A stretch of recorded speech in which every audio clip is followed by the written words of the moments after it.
அவர் நீர்தானப்பா. எங்களை நடத்துகிற நல்ல தெய்வம் நீர்தான் ஆண்டவர். எங்களை ஆச்சரியமாய் அற்புதமாய் நடத்தும். உங்க திரு சமூகத்தில் எங்களை முழுவதுமாய் தாழ்த்துகிறோம். இயேசுவின் மூலம் ஜெபம் எடுக்கிறோம் நல்ல பிதாவே, ஆமேன். எல்லாரும் அப்படியே உட்காருவோம். இந்த நல்ல நாளிலும் இந்த 13வது நாள் இரக்கம் செய்யும் வரை உண்மையே இந்த கூட்டத்திலே ஆண்டவரை ஆராதிக்கும்படியாக, அவருடைய வார்த்தையை கேட்கும்படியாக வந்திருக்கிற இன்னும் ஆன்லைன் மூலமாய் இந்த ஜெபத்தில் எங்களோடு இணைந்து கலந்து கொள்ளுகிற ஒவ்வொரு பிள்ளைகளையும் நான் வாழ்த்தி வரவேற்கிறேன். ஆண்டவர் நமக்கு பெரிய காரியங்களை கர்த்தர் செய்வாராக. ஹல்லேலூயா. கைகளை அசைத்து ஒரு ஹல்லேலூயா சொல்லலாம். இந்த ஜெபம் முடியும் போது ஒரு பெரிய மாற்றத்தை கர்த்தர் நமக்கு தருவேன் என்று வாக்கு கொடுத்திருக்கிறார். அதை அவர் அப்படியே செய்து முடிக்கவும் போகிறார். ஆமேன். விசேஷமாக நம்முடைய இந்த 21 நாட்கள் ஜெபம் முடிந்த உடனே அக்டோபர் மாதம் 10ஆம் தேதியிலிருந்து டிசம்பர் மாதம் 8ஆம் தேதி வரைக்கும் அந்த சங்கிலி உபவாச ஜெபத்தை நம்ம ஆரம்பிக்க போகிறோம். நம்முடைய திருச்சபையினுடைய இடத்திற்காக கிட்டத்தட்ட 7 ஆண்டுகளாக நம்ம முயற்சி எடுத்து அதற்காக ஜெபித்து கடந்த 1.5 வருடத்திற்கு முன்பாக அதுக்குரிய ஒரு சின்ன அட்வான்ஸை ஆண்டவர் செலுத்தும்படியாக செய்து அதற்கு பின்பாக ஒரு பெரிய தேவைகளை கர்த்தர் சந்தித்து இப்பொழுது அந்த ஃபைனல், அந்த கடைசி ஒரு தேவையில் இல்லைன்னா ஒரு முடிவில் ஆண்டவர் நம்மை கொண்டு வந்து நிறுத்தி இருக்கிறார். டிசம்பர் மாதம் 10ஆம் தேதிக்குள்ள அந்த காரியங்கள் நமக்கு முடிவடைந்து கர்த்தர் அதை நம்மை சுதந்தரிக்க செய்வார் என்று நான் நம்புகிறேன். ஆமேன். அதனால இந்த கடைசியில் நம்ம ஒரு ஜெபத்தோட, ஒரு நல்ல சங்கிலி ஜெபத்தோட ஒற்றுமையாய் சபை மக்களும் இந்த ஊழியத்தை நேசிக்கிற ஒவ்வொருவரும் சேர்ந்து நம்ம ஜெபித்து அந்த காரியத்தை பெற்றுக்கொள்ளும் போது அதன் நிமித்தம் ஒரு பெரிய ஆசீர்வாதம் நமக்கு உண்டாயிருக்கும். அதனாலே ஒவ்வொரு குடும்பங்களும் வெறும் கணவன் மனைவி மட்டுமல்ல, குடும்பமாக எல்லாரும் ஊழியத்தை நேசிக்கிற விசேஷமாய் சபை மக்கள் எல்லாருமே குடும்பத்தில் ஆளுக்கு 1 மணி நேரம் கண்டிப்பாக நீங்கள் ஜெபிக்க வேண்டும். அதுவும் இந்த விசை வீடுகளிலே இருந்து ஆன்லைனில் ரொம்ப தூரத்தில் வெளி பட்டணங்களிலே தேசங்களிலே இருக்கிற ஆண்டவருடைய பிள்ளைகள் ஆன்லைனில் அப்படி இருக்கிறவங்க அவங்க வீடுகளில் இருந்து ஜெபம் பண்ணிக்குவாங்க. அவங்க நமக்கு அந்த நேரத்தை அவர்கள் தெரியப்படுத்துவார்கள். அப்போ ஆன்லைனில் இருக்கிறவர்கள் நீங்கள் எந்த நேரம் ஜெபிக்கிறீர்கள் என்கிறதை எங்களுக்கு நீங்கள் தெரியப்படுத்திவிட்டால் நாங்கள் அதை கணக்கிலே வைத்திருப்போம். ஆனால் திருச்சபையிலே இருக்கிற மக்கள் நீங்கள் எல்லாருமே ரொம்ப தூரத்தில் இல்லாத எல்லாருமே சர்ச்சுக்கு நீங்கள் குடும்பமாக தனித்தனியாக உட்காந்து ஜெபம் பண்ணிட்டு போனாலும் பரவாயில்ல. இல்லைன்னா உங்களுடைய குடும்பத்தில் நேரம் கிடைக்கிறது போல அம்மா ஒரு டைம் வரலாம், அப்பா ஒரு டைம் வரலாம், பிள்ளைங்க ஒவ்வொரு டைமும் வரலாம். ஆனால் உங்கள் குடும்பத்தில் இருக்கிற எல்லாருமே அதற்காக ஜெபிக்க வேண்டும். ஸ்தோத்திரம். அதற்காக அந்த இடத்தினுடைய ஒரு ப்ளூ பிரிண்ட் ஒன்று நம்ம முன்பக்கத்தில், இதுதான் நம்ம சுதந்திரிக்க போகிற இடம், இதில் என்னென்ன நம்ம பண்ணலாம் அப்படின்றதை நம்ம முன்னாடி உங்களுக்கு கண் முன்னாடி பார்க்கறதற்காக நம்ம வச்சிருவோம். அதே மாதிரி ஒரு 100 இடங்களில், ஒரு 100 இடங்களில் வைக்க முடியாது, ஒரு 30 இடங்களிலே அந்த ஜெப குறிப்புகளையும் அந்த இடத்தினுடைய அந்த லே அவுட்டையும் பின் பண்ணி நாங்கள் வச்சிருப்போம். அப்புறம் உங்களுக்கு அட்டண்டன்ஸும் போடப்பட்டிருக்கும். நீங்கள் அந்த ஜெப குறிப்பை எடுத்து ஜெபம் பண்ணி முடித்து அட்டண்டன்ஸ், ஒரு சின்ன அட்டண்டன்ஸ் நீங்கள் போட்டுட்டீங்கன்னா கடந்து போகலாம். காலையிலே சரியாக 5 மணிக்கு திறக்கும், சர்ச்சு திறக்கும். இரவு 11 மணி வரைக்கும் திருச்சபை திறந்திருக்கும். ஸோ காலையில் 5 மணியிலிருந்து 11 மணி வரை எவ்வளவு நேரம் வேண்டும் என்றாலும் நீங்கள் எந்த நேரத்தில் வேண்டும் என்றாலும் ஜெபிக்கலாம். ஆனால் வீட்டிலே இருந்து ஜெபிக்கிறவர்களுக்கு 24 மணி நேரத்தில் நீங்கள் எந்த மணி நேரத்தை வேண்டும் என்றாலும் தெரிந்து கொண்டு ஜெபிக்கலாம். டெய்லி காலையில் ஒரு 5 நிமிஷத்திலிருந்து ஒரு 7 நிமிஷம் ஒரே ஒரு வசனத்தை உங்களுக்கு நான் சொல்லி அந்த வசனத்தை நம்முடைய கம்ஃபர்ட் யூடியூப் சேனல்ல சரியாக 5 மணிக்கு, அது காலையில் 5 மணிக்கு அதை நாங்கள் அந்த அன்னைக்குரிய அந்த 60 நாட்களும் 60 வார்த்தைகளை ஒரு 7 நிமிஷம் ஷார்ட்டா, ஒரு 5 நிமிஷத்துலேருந்து ஒரு 7 நிமிஷத்துக்குள்ள உங்களுக்கு நான் பேசி உங்களுக்கு போஸ்ட் பண்ணுவேன். நீங்கள் அதை காலையில் வீடுகளில் இருந்தோ அதை வாட்ச் பண்ணிட்டு அன்றைக்கு அந்த நாள் காரியத்தை வைத்து அந்த வாக்குத்தத்தத்தை வைத்து நீங்கள் அந்த 60 நாட்களும் நம்ம சேர்ந்து ஜெபிப்போம். நான் நம்புகிறேன் அந்த இடத்தில் இருக்கிற எல்லா தடைகளையும் ஆண்டவர் மாற்றி தேவைகளை கர்த்தர் சந்தித்து கர்த்தர் நம்மை நிரம்பி வழிய பண்ண போகிறார். எனக்கு ஒரு ஆசை என்னன்னா, ஆண்டவரே நாங்கள் அதில் இருக்கும்போது அப்படியே தொடச்சி எடுத்து அப்படியே பிச்சு போட்டு அப்படியே பத்தாம அப்படின்னு எல்லாம் இல்லாமல் நிரம்பி வழிஞ்சு அதில் வர்ற ஒரு மிச்சத்தை எடுத்து நாங்கள் அடிக்கல் நாட்டுறதற்கு நாங்கள் பயன்படுத்தணும். அதனால் அந்த அளவிற்கு கர்த்தரங்களை நிரம்பி வழிய பண்ணுங்க அப்படின்னு நான் ஜெபம் பண்ணுறேன். அதற்குரிய ஞானம், அதற்குள்ள கிருபை எல்லாத்தையும் கர்த்தர் நமக்கு கட்டளை இடுவாராக. அதனால் அந்த ஜெபத்தில் எல்லாரும் நோட் பண்ணி வச்சுக்குங்க. ஆன்லைனில் ஜெபிக்கிற ஆண்டவருடைய பிள்ளைகளும் நீங்கள் இந்த டேட்டை மட்டும் நோட் பண்ணி வச்சுக்கோங்க. உங்களுடைய ஆன்லைனில் இருக்கிறவர்கள் எப்படி இந்த ஜெபத்தில் எங்களோடு தொடர்பு கொள்கிறது என்கிறதை குறித்து உங்களுக்கு நான் வருகிற நாட்களில் ரொம்ப தெளிவாய் உங்களுக்கு சொல்லுகிறேன். சபையில் இருக்கிற மக்கள் நீங்கள் அந்த நேரங்களை எங்களுக்கு எழுதி கொடுங்கள். அதை நம்ம தொடர்ந்து ஆரம்பிப்போம். ஆண்டவர் பெரிய அற்புதங்களை நமக்கு கர்த்தர் செய்வாராக. ஆமேன். விசேஷமாக நம்முடைய இந்த ஜெபத்திலே இந்த 21 நாள் ரொம்ப விசேஷமானது. ஏனென்றால் இதில் உள்ள ஒரு 3 நாட்களிலே தேவ செய்தி கொடுக்கும்படியாக வெளியிலிருந்து நல்ல தேவ மனிதர்கள் வருகிறார்கள்.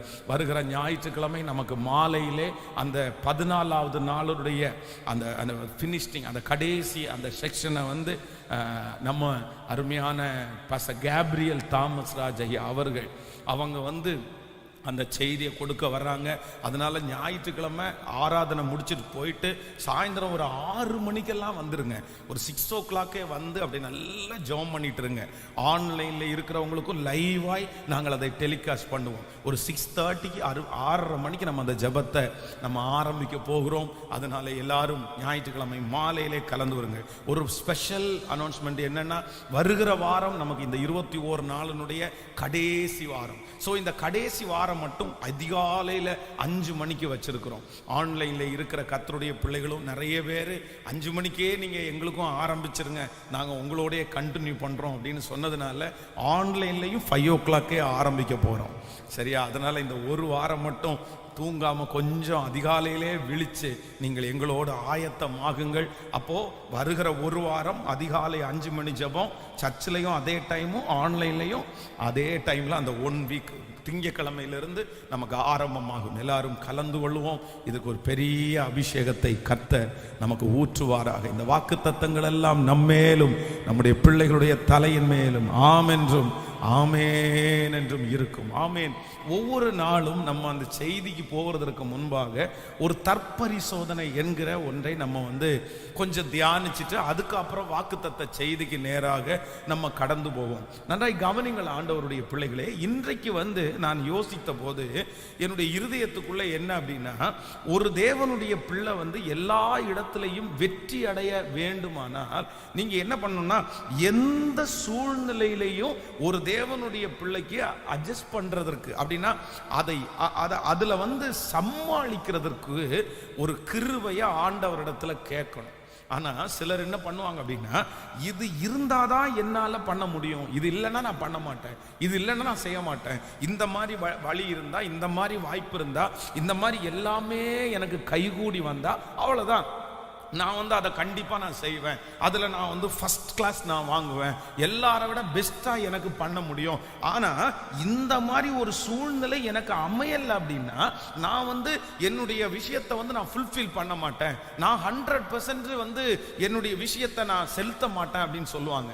ஆனால் ஒன்று நினைத்து கொள்ளுங்கள், அதுதான் உங்க வாழ்க்கையினுடைய மிகப்பெரிய தோல்வி.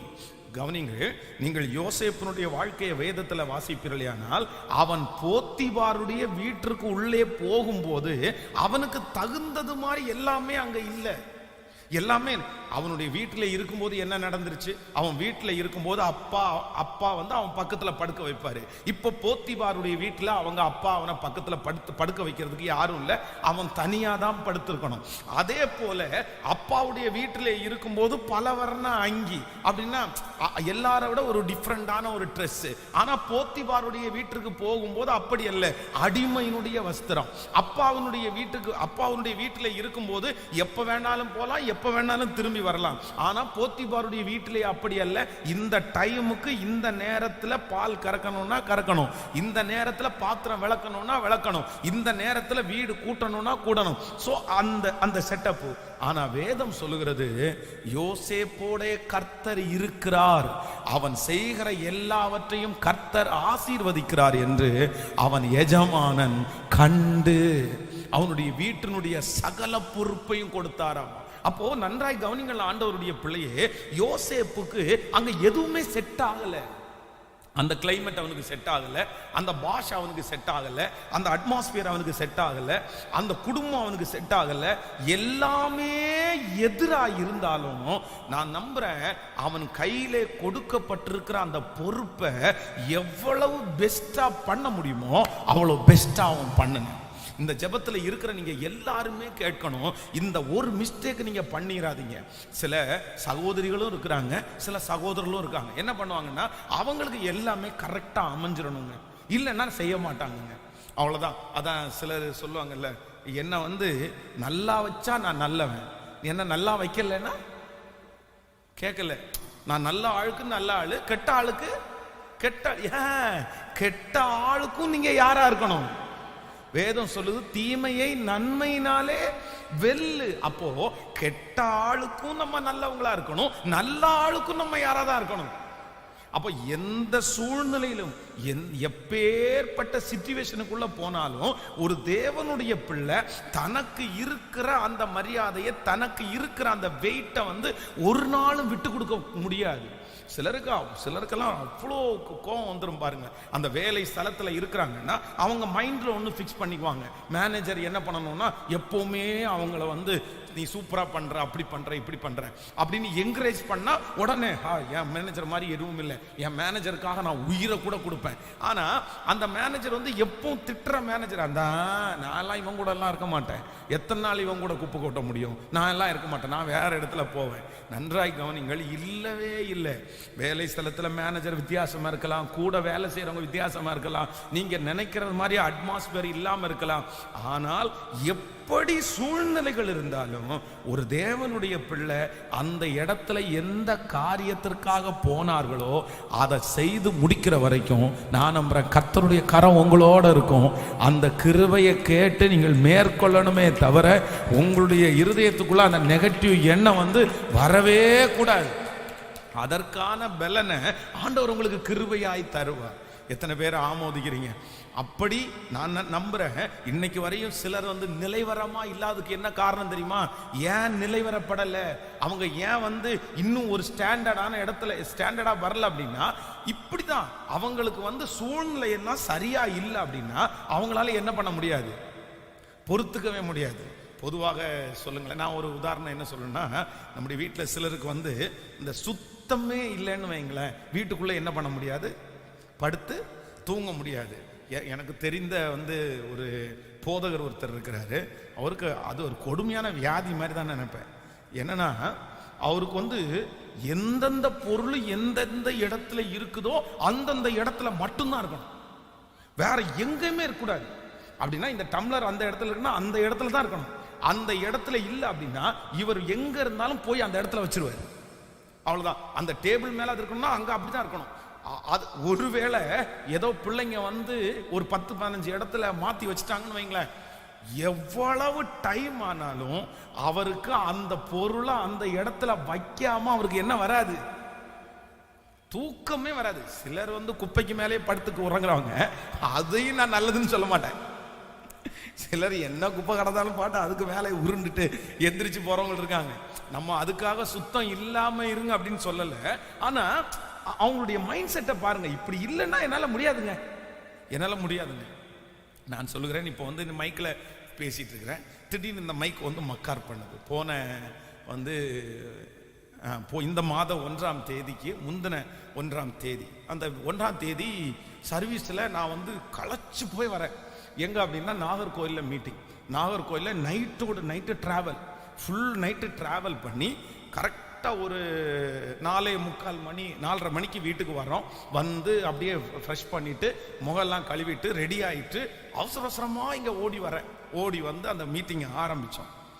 ஆரம்பிச்சா பாத்தீங்கன்னா என்ன ஆச்சுன்னே தெரியல, மைக்கு என்னென்னமோ பண்ணுது. அது வித்தியாசமா ஊழம் விடுது. அவனும் என்னென்னமோ பண்ணி பார்க்கறான், ஒண்ணுமே ரெடி ஆகல. நான் ஒண்ணுமே காமிச்சிக்கல, உங்களுக்கு யாருக்குமே எதுவுமே தெரியாது. ஆனா எனக்கு தெரியுது மைக் என்ன இல்லை, சரியில்லை. தொண்டை அப்படியே பிடிக்குது, கழுத்தை நெருக்குது. என்னடா பேச முடியுமா முடியாதான்னு. என் பேசுறது எனக்கு சரியா கேட்க மாட்டேங்குது. நான் சரியா பேசுறேன்னு அப்படி டயர்டு.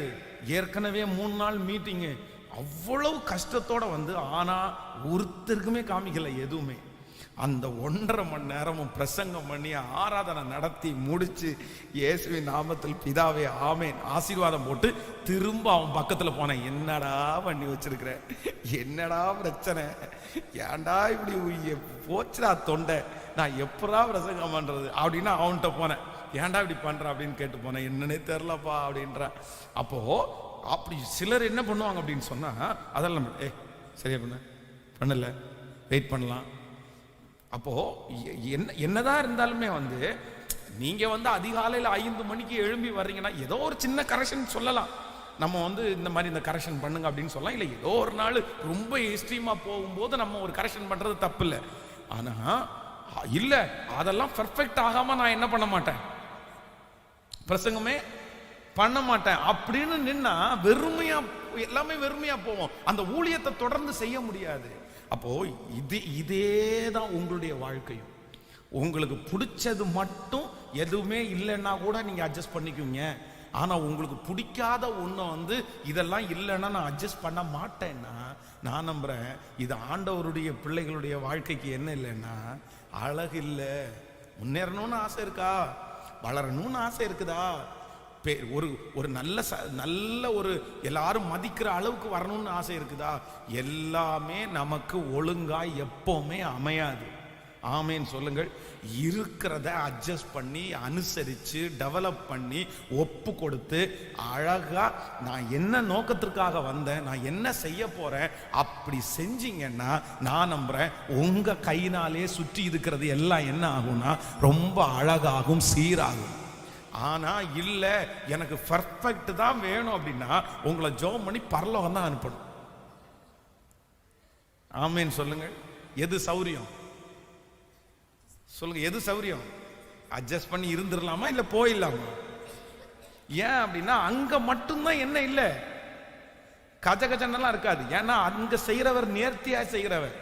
அதனதன் காலத்திலே சகல காரியத்தையும் எப்படி பண்றாராமா, நேர்த்தியா சகலமும் ஒழுங்கும் கிரமமாய் நடக்க கடவுது. அவர் ஒருத்தர் தான் ஒழுங்கா பண்ண முடியும். அதனால பரலோகம் போனா மட்டும்தான் செட்டப் எப்படி இருக்கும், பர்ஃபெக்டா இருக்கும். ஆனா உலகத்தில் நம்ம இருக்கும்போது கண்டிப்பா அப்படி என்ன செய்யாது.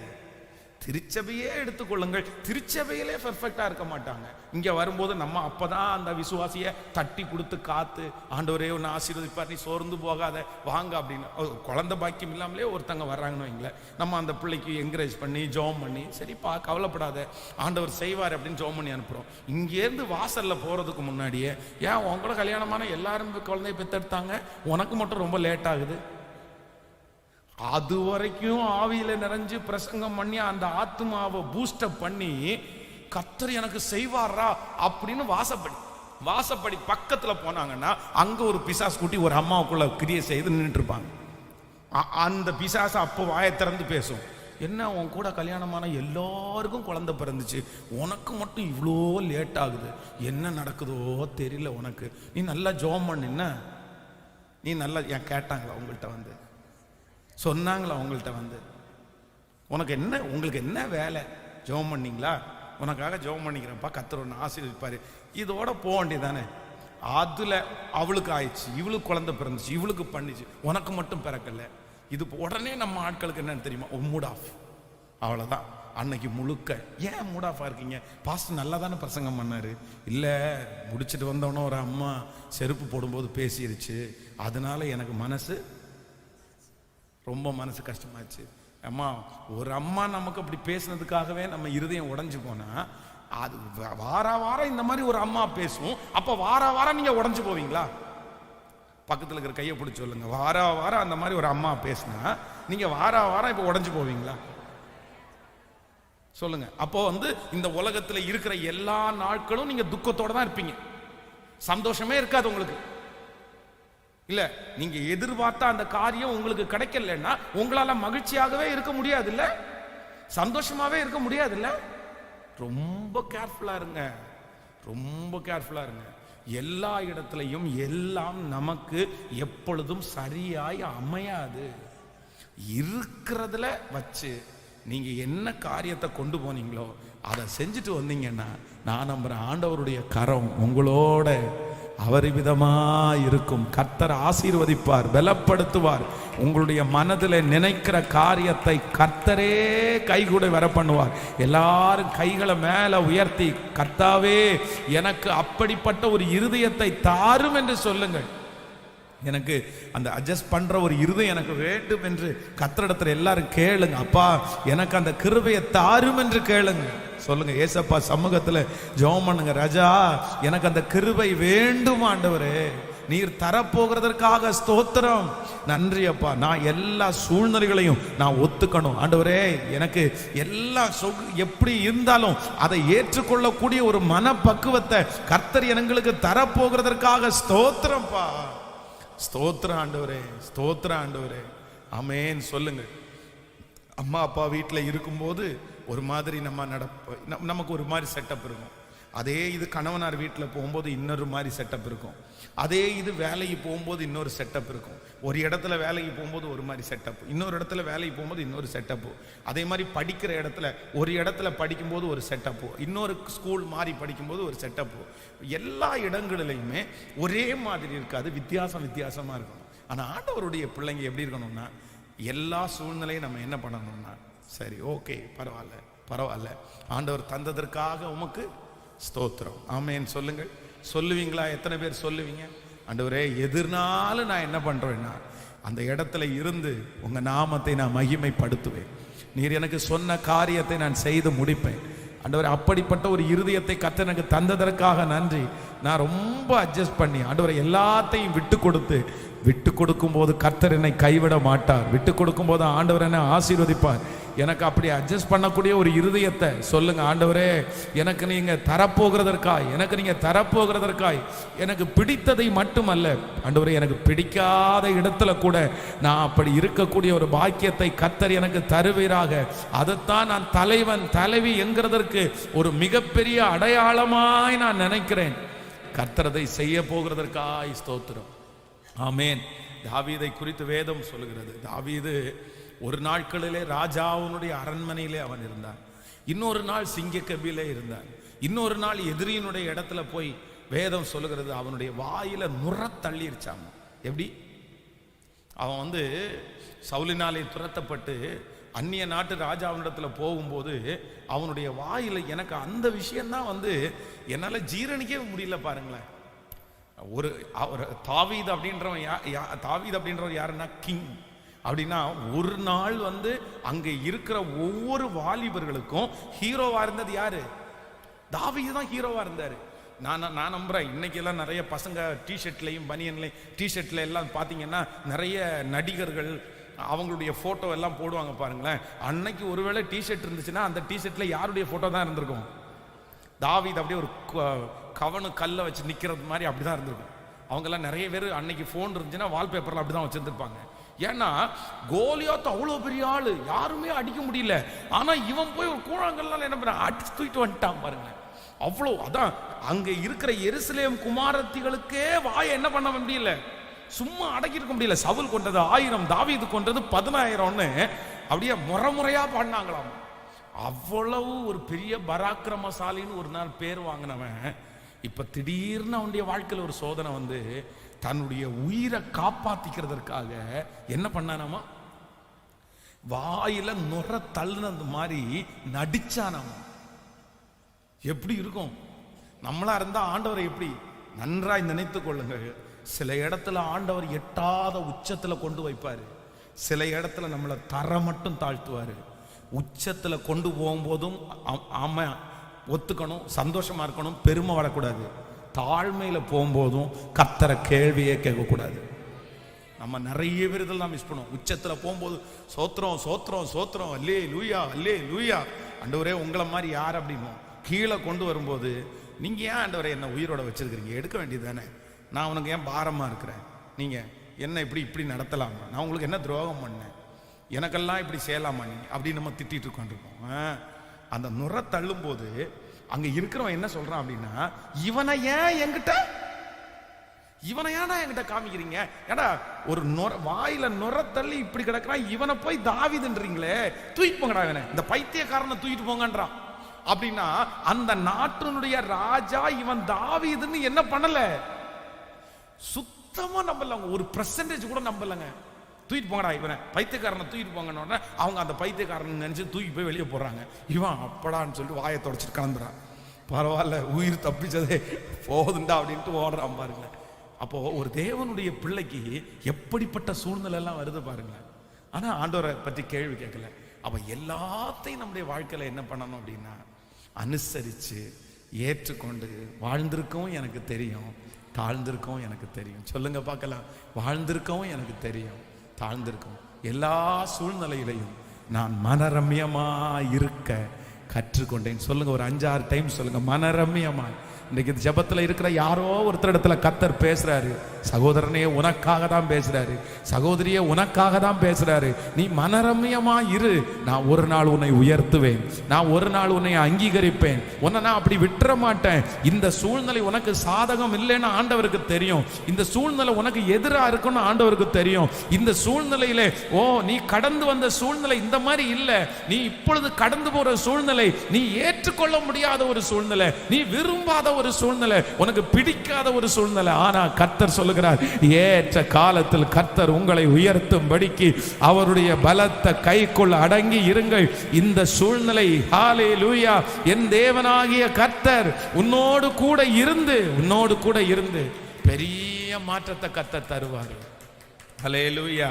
யாரெல்லாம் அப்படி வாழ்றாங்களோ அவங்களுக்கு வெற்றி நிச்சயம், வெற்றி உண்டு, உங்களுக்கு வெற்றி உண்டு. நான் நம்புறேன், தீர்க்க தரிசனமா சொல்றேன் பாருங்களேன். நீங்க யாரெல்லாம் ஆசீர்வதிக்கப்பட போறீங்க தெரியுமா, யாரெல்லாம் ரொம்ப நல்லா வர போறீங்க தெரியுமா, யாரெல்லாம் தலைவன் தலைவி ஆக போறீங்க தெரியுமா, எல்லா சூழ்நிலையும் கர்த்தர் என் கூட இருக்கிறாருன்னு அட்ஜஸ்ட் பண்றவங்க கண்டிப்பா ஒரு நாள் உங்க தலை உயரும். கர்த்தர் உங்களை உயர்த்துவார், உங்களை வெட்கப்படுத்த மாட்டார். உங்களுக்கு தேவைப்படுற மாதிரி உங்க சூழ்நிலையை கர்த்தர் மாற்றுவார். நீங்க ஆசைப்படுற சூழ்நிலை ஒரு நாள் உங்களுக்கு வரும். ஆமேன் சொல்லுங்கள். அப்போ கர்த்தர் கொடுக்கறதை என்ன பண்ணுங்க அப்படின்னு சொன்னா, அட்ஜஸ்ட் பண்ணி பரவாயில்ல ஆண்டவரே, எனக்கு இன்னைக்கு இந்த இடம் நாளைக்கு கர்த்தருக்கு ஸ்தோத்திரம். ஆமேன் சொல்லுங்கள். வேதத்தை திறந்து நம்ம எல்லாரும் இன்றைக்கு இந்த 13வது நாளிலே ஆண்டவர் நமக்கு கொடுக்க போகிற வாக்குத்தத்த வசனத்தை நம்ம வாசிக்க போகிறோம். நம்ம வாசிக்கலாமா? ஆதியாகமம் 21ஆம் அதிகாரத்தை எடுத்துக்கொள்ளலாம். ஆதியாகமம் 21ஆம் அதிகாரத்திலே 22வது வசனத்தை நம்ம எல்லாரும் சேர்ந்து வாசிக்க போகிறோம். இன்று கர்த்தர் சமூகத்திலே கர்த்தருடைய வார்த்தைக்காக நான் எதிர்பார்த்த போது ஆண்டவர் என்னுடைய இருதயத்திலே வைத்த ஒரு வார்த்தையை நம்ம தியானிக்கலாம். 21வது சங்கீதத்திலே 21வது அதிகாரம் ஆதியாகமம் 22வது வசனத்தை வாசிக்கலாம். அக்காலத்திலே அபிமலேக்கும் அவன் சேனாபதியாகிய பிகோலும் ஆபிரகாமை நோக்கி, நீ செய்கிற காரியங்கள் எல்லாவற்றிலும் தேவன் உன்னுடனே இருக்கிறார். இன்னொரு விஷயம் கூட வாசிக்கலாம். அக்காலத்திலே அபிமலேக்கும் அவன் சேனாதிபதியாகிய பீகோலும் ஆபிரகாமை நோக்கி, நீ செய்கிற காரியங்கள் எல்லாவற்றிலும் தேவன் உன்னோடே இருக்கிறார். ஆமென். கர்த்தருடைய பிள்ளைகளே, இன்றைக்கு இந்த 13வது நாள் ஆண்டவர் நமக்கு கொடுக்கிற ஒரு நல்ல வாக்குத்தத்தம் என்ன அப்படின்னா, நீங்கள் செய்கிற எல்லா காரியங்களிலும் கர்த்தர் உங்களோடு இருக்கிறார் என்கிறதை கர்த்தர் நிரூபிக்க போகிறார். ஆமென் சொல்லுங்கள். நீங்கள் செய்கிற எல்லா காரியங்களிலையும் கர்த்தர் கர்த்தர் உங்களோடு இருக்க போகிறார். ஆமென் சொல்லுங்கள். நீங்கள் இனி செய்கிற காரியத்திலே மனுஷன் இருக்கிறானோ இல்லையோ, கர்த்தர் வாக்கு கொடுக்கிறார், நான் உன்னோடு இருக்கிறேன். இப்பொழுது நீங்கள் மனசிலே நினைக்கிற அந்த காரியத்திலே ஹல்லேலூயா, கர்த்தராகிய ஆண்டவர் வாக்கு கொடுக்கிறார், நான் உன்னோடு கூட இருக்கிறேன். நீ பண்ணுகிற பிரயாணத்திலே நான் உன்னோடு கூட இருக்கிறேன். நீ செய்கிற வேலையிலே நான் உன்னோடு கூட இருக்கிறேன். நீ எடுக்கிற எல்லா முயற்சிகளிலையும் நான் உன்னோடு கூட. நம்புகிறவர்கள் கரங்களை தட்டி, நீ செய்கிற எல்லா காரியங்களிலும் கர்த்தர் உம்மோடு கூட இருக்கிறார். ஆமென். இந்த வசனம் ரொம்ப அழகான வசனம். இந்த வசனத்தை, இந்த வார்த்தையை சொல்லுகிறவர் ஆண்டவர் அல்ல. ஆண்டவர் பல இடங்களிலே மனிதர்களை பார்த்து சொல்லுகிறார், நான் உன்னோடு இருக்கிறேன், நான் உன்னோடு இருக்கிறேன், நான் உன்னோடு இருக்கிறேன் அப்படின்னு நிறைய இடத்துல சொல்லி இருக்கிறாரு. ஆனா இந்த இடத்திலே தேவனுடைய மனுஷனுக்கு சொல்லப்படுகிற வார்த்தை யாரால வருது அப்படின்னு சொன்னா, அக்காலத்திலே அபிமலேக்கும் அவன் சேனாதிபதியாகிய பீகோலும். அப்படின்னா இவங்க யார் அப்படின்னா, ஒரு நாள் இவர்களுக்கு விரோதமானவர்கள், ஒரு நாள் இவர்களை எதிர்த்தார்கள். அப்படின்னா அந்நியர்கள், மற்ற மனிதர்கள்.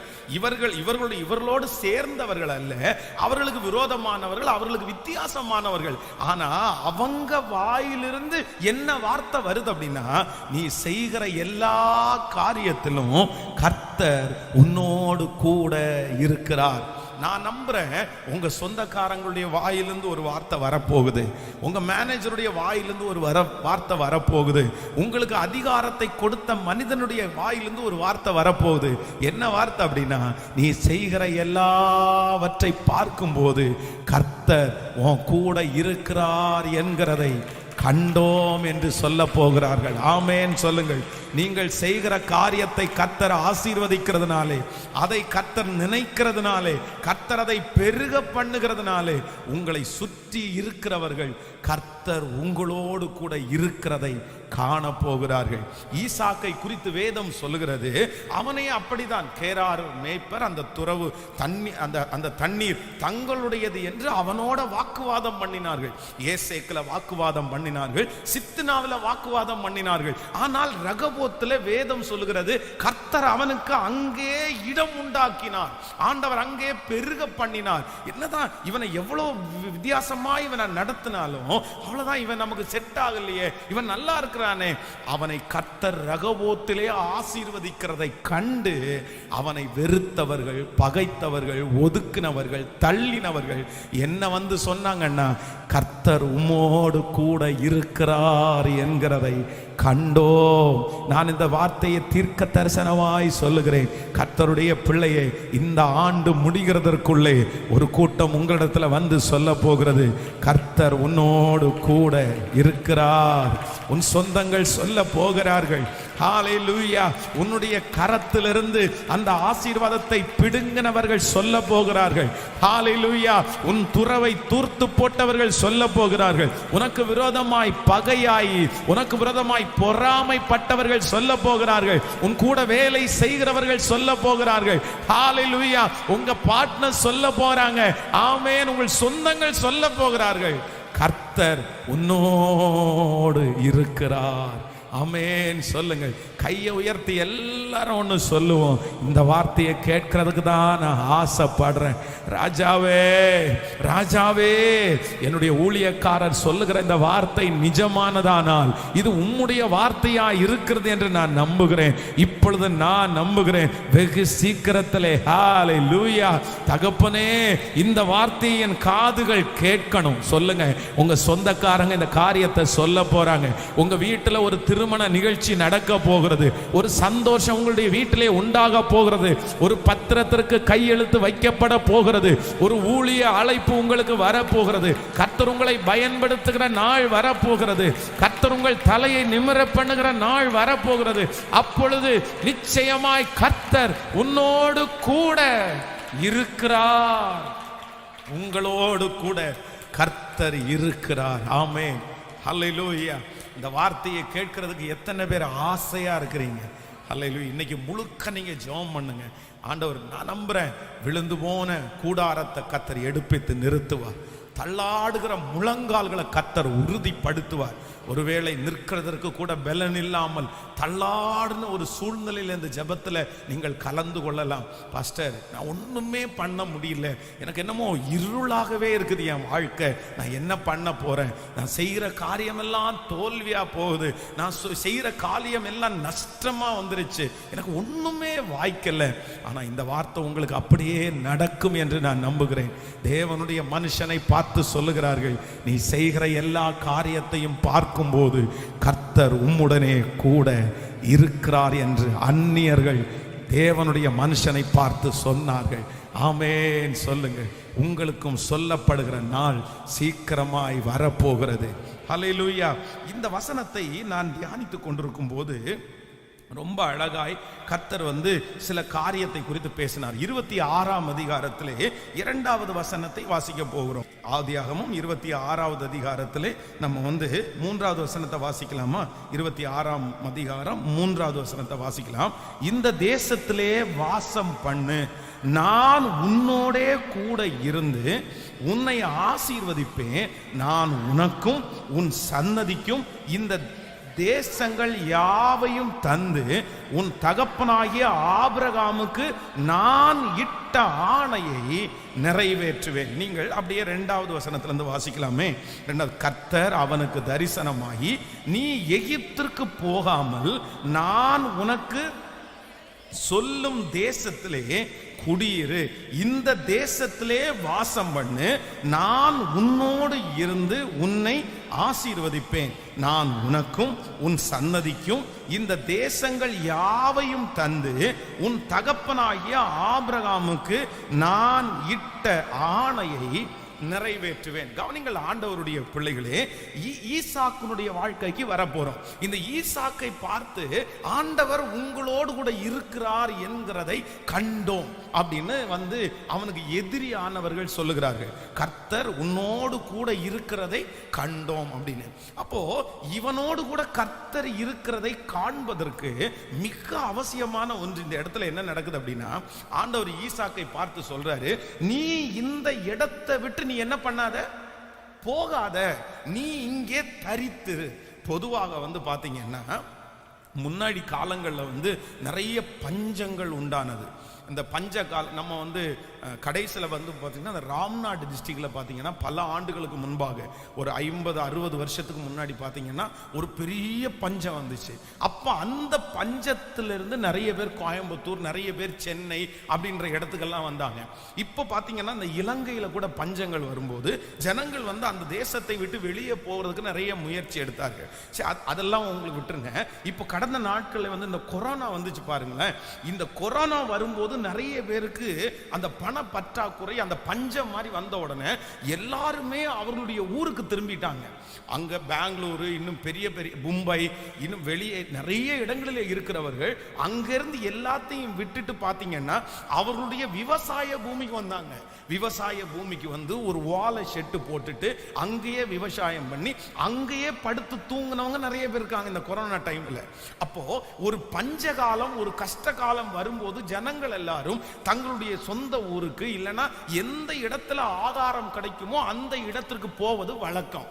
அப்போ முன்னாடி காலங்கள்ல எல்லாம் எதுல பஞ்ச காலத்துல எங்க சாப்பாடு உண்டா இருந்துச்சுன்னா இந்த எகிப்து தேசத்துல மட்டும் எப்பவும் சாப்பாடு கிடைச்சிடும். நீங்கள் எகிப்தினுடைய அந்த ராஜா, நீங்க யோசேப்பு போனதுக்கு அப்புறம் ஒரு பஞ்சகாலம் வரும் பாருங்களேன். அப்பொழுது யாக்கோபும் அவனுடைய பிள்ளைகள் எல்லாரும் 70 பேர் எகிப்திற்கு போவாங்க பஞ்சத்திற்கு, தங்களுக்கு ஆகாரம் கிடைப்பதற்காக. அப்போ ஆபிரகாம் பாத்தீங்கன்னா தன்னுடைய வாழ்க்கையில ஒரு நஷ்டம் வரும்போது அவன் ஸ்ட்ரெயிட்டா சாப்பிட்றதுக்கு எகிப்திற்கு போறான். அப்போ இந்த இடத்துலயும் இந்த ஈசாக்குக்கு தன்னுடைய வாழ்க்கையில ஒரு கஷ்டம் வரும்போது, சரி இந்த இடத்துல நம்ம இருக்க வேண்டாம், நம்ம அந்த எகிப்திற்கு போவோம் அப்படின்னு சொல்லும் போது ஆண்டவர் வாக்கு கொடுக்கிறார், இல்ல நீ என்ன பண்ண அப்படின்னா, நீ போகாத, இங்கேயே நீ என்ன பண்ணு, தரித்திரு, நான் உன்னை இங்கேயே ஆசீர்வதிப்பேன்.